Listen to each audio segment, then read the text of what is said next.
Sa bidyong ito, pagdating ko dito sa may Tibabu Piuduran Albay mga idolo, hindi ko akalain na may hahamon sa lakas ko. Hamon niya ako ng 1v1 mga idolo at nakatatlong laban kami rito, subalit kahit isa ay wala man lang siyang pinanalong kaso. Kung gusto niyong saksihan ang laban namin mga idolo, ito ipapakita ko sa inyo kung paano ko talo ang taong naghamon sa akin dito. Ito nga sa unang round namin mga idolo, napagpasyahan namin na silong to silong ang gagamitin namin dito.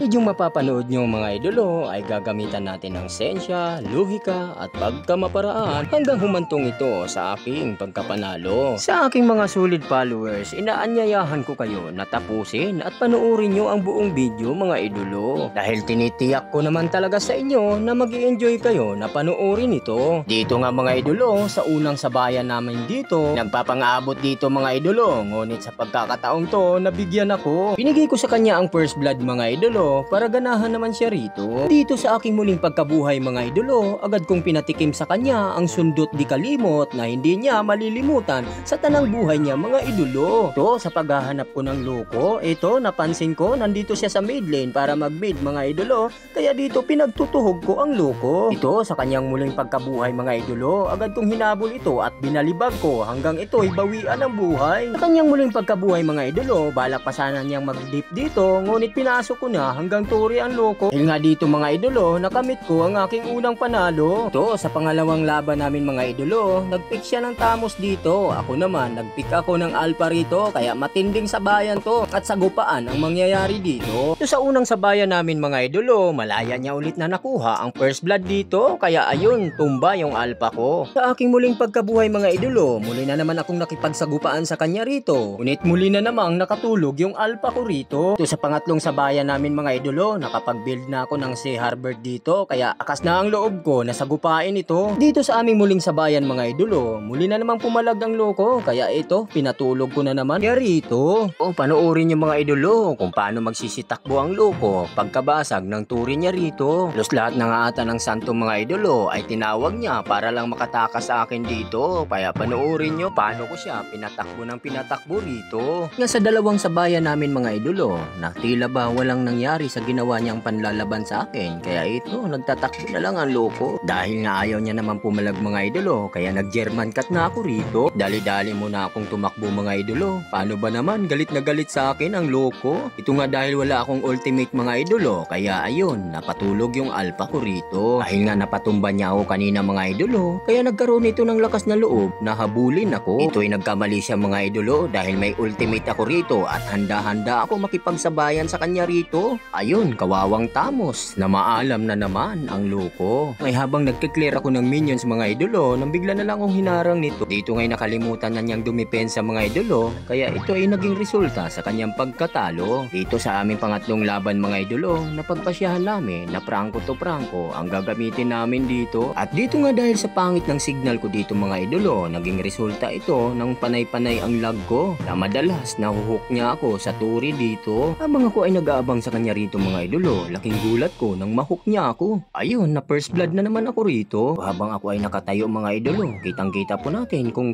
paano ako tinamaan ng hook ng loko. Dito ngay muli na naman niyang napatumba yung prangko ko. Dito nga dahil sa sobrang lag ko mga idolo, kaya ayun, naglakad yung prangko ko patungo sa turi niya mga idolo. Dito nga mga idolo, muli na naman ako nagkamali rito na kung saan nga buong akala ko ay kaya ko na siyang pitasin dito.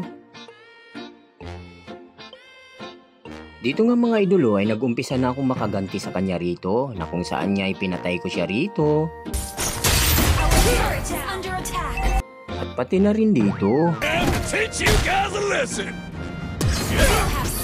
Dahil nga hindi na nagising ang loko, kaya ito ay naging resulta na sa kanyang pagkatalo. At dito nga mga idolo, nakamit ko ang aking 3 panalo. Kaya naman sa susunod ay wag na wag niyong hahamunin si Bisayang Gamer mga idolo, dahil talaga namang pagsasampalin kayo nito.